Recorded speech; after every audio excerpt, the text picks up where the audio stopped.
Hello बच्चों, let's start the question. तो question में हमसे बोल रहा है, on a winter day when the atmospheric temperature drops to -10 degree Celsius, ice forms on the surface of a lake. Calculate the rate of increase of thickness of the ice when 10 centimetre of ice is already formed. यानी हमसे बोला गया है कि एक winter day पे जब atmospheric temperature हमारा -10 डिग्री सेल्सियस तक गिर जाता है तो हमारा आइस फॉर्म होता है on the surface of a lake. हमें कैलकुलेट करना है the rate of increase of thickness of the ice जब 10 सेंटीमीटर ऑफ आइस पहले से वहां प्रेजेंट हो। B, calculate the total time taken in forming 10 centimetre of lake. B, हमें calculate करना है total time in forming 10 centimetre of ice, right? Assume that the temperature of the entire water reaches 0 degree Celsius before the ice start forming. हमें assume करना है कि जो temperature है वो एंटायर लेक का वो 0 डिग्री सेल्सियस तक पहुंचता है before forming ice. Density of water हमें गिवन है, latent heat of fusion of ice given है, and thermal conductivity of ice भी हमें गिवन है। Neglect the expansion of water on freezing. Okay, so let's just start doing this question.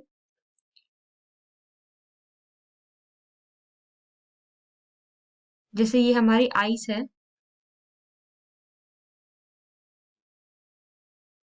इसकी thickness है हमारे कितना 10 सेंटीमीटर।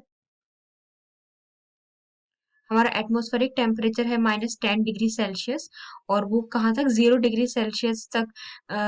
जो हमारा जो इंटायर वाटर है वो 0 डिग्री सेल्सियस के बाद हमारा आइस फॉर्म करना स्टार्ट करता है, राइट? अब हमारे पास गिवन है जो हमारा थर्मल कंडक्टिविटी है वो है हमारा 1.7। Latent heat of fusion of ice है हमारा 3.36 इंटू 10 पावर 5 जूल पर केजी। इसके बाद हमारा डेंसिटी ऑफ वाटर है हमारा 1000 केजी पर मीटर क्यूब, और जो हमारा थिकनेस है आइस का वो है हमारा 10 सेंटीमीटर। तो इसको हम मीटर में चेंज कर लेंगे तो ये हो जाएगा 10 × 10⁻²मीटर। अब अब हम ऑप्शन ए करते हैं। ऑप्शन ए था हमारा क्या, calculate the rate of increase of thickness of the ice when 10 centimetre of ice is already formed. यानी जब हमारा 10 सेंटीमीटर ऑफ आइस ऑलरेडी बन चुका है उसके बाद हमें rate of increase of thickness of ice बताना है। अब हमें पता है रेट का फॉर्मूला क्या होता है, Q/T है, यानी हमारा रेट, इसका फॉर्मूला होता है हमारा KA delta theta. Delta theta यानी θ1 - θ2 अपॉन एल।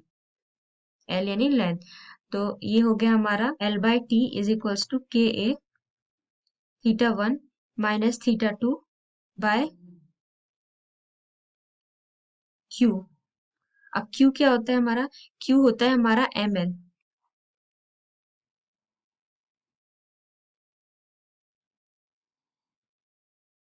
अब हम ये हमें क्या बताना था, हमें बताना था rate of increase of thickness of the ice, that is L/T। तो ये हमारा L/T कितना हो जाएगा, L/T जो कि क्या है हमारा rate of increase of thickness of ice, वो हो जाएगा हमारा KA θ1 - θ2 मास।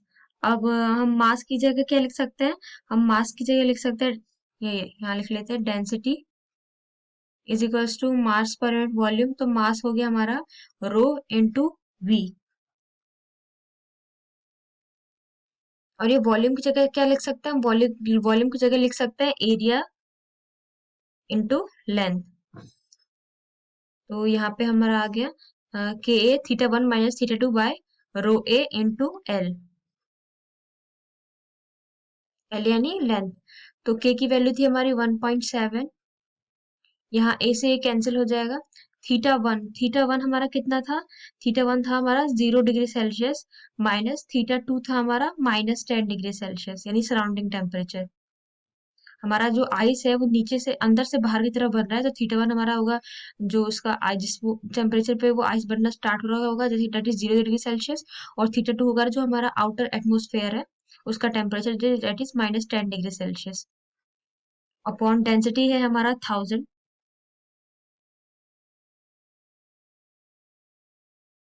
इंटू लेंथ है हमारा कितना, 10 × 10⁻² मीटर, ये हमारा लेंथ था, और यहाँ पे एम के साथ क्या था, हमारा एल भी था, लेटेंट हीट ऑफ फ्यूजन।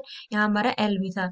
तो ये हमारा डेंसिटी आ गया, ये हमारा लेंथ हो गया, और लेटेंट हीट ऑफ फ्यूजन हमें दिया है क्वेश्चन में 3.36 इंटू 10 पावर 5। तो हम जब इस वैल्यू को सॉल्व करेंगे तो इसका आंसर आएगा 5.059 into 10 power -7, that is 5 into 10 power -7 metre per second. ये आ गया हमारा रेट, जिससे वो आइस की थिकनेस हमारी 10 सेंटीमीटर आइस के ऊपर फॉर्म हो रही है। अब हम ऑप्शन बी देखते हैं। ऑप्शन बी में हमें क्या कैलकुलेट करना था, calculate the total time taken in forming 10 centimetre of ice. यानी हमें वो टोटल टाइम बताना है इन forming 10 centimetre of ice.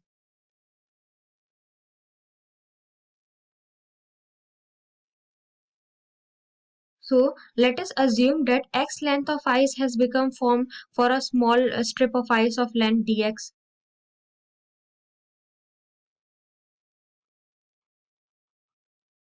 That x length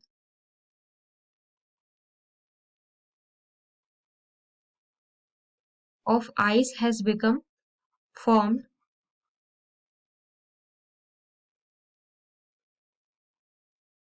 to form a small strip of ice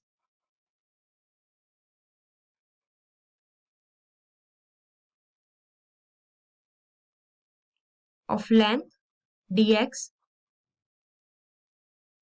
dt time is required.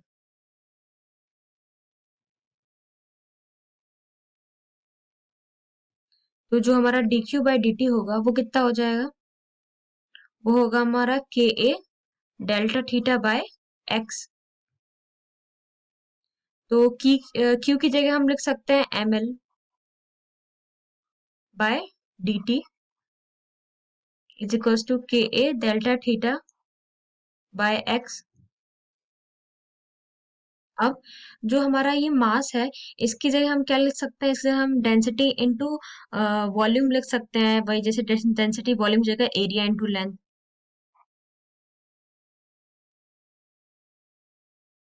Into हमारा latent heat of fusion था upon dt is equals to ka delta theta by x।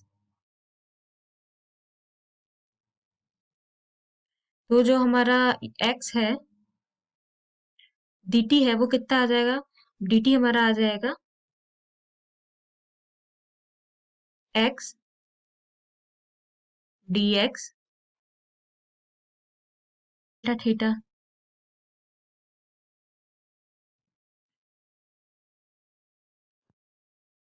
अब हम integration करेंगे dt का, उधर आ जाएगा हमें हमारा rho A L upon K delta theta integration x dx from 0 to t।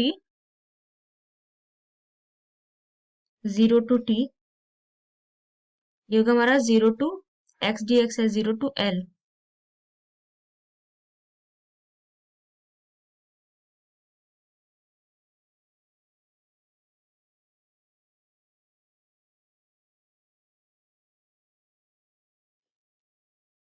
तो इसको सॉल्व करने के बाद जो हमारा टाइम की वैल्यू आएगा, वो आएगा हमारा rho A L x square upon 2 k delta theta.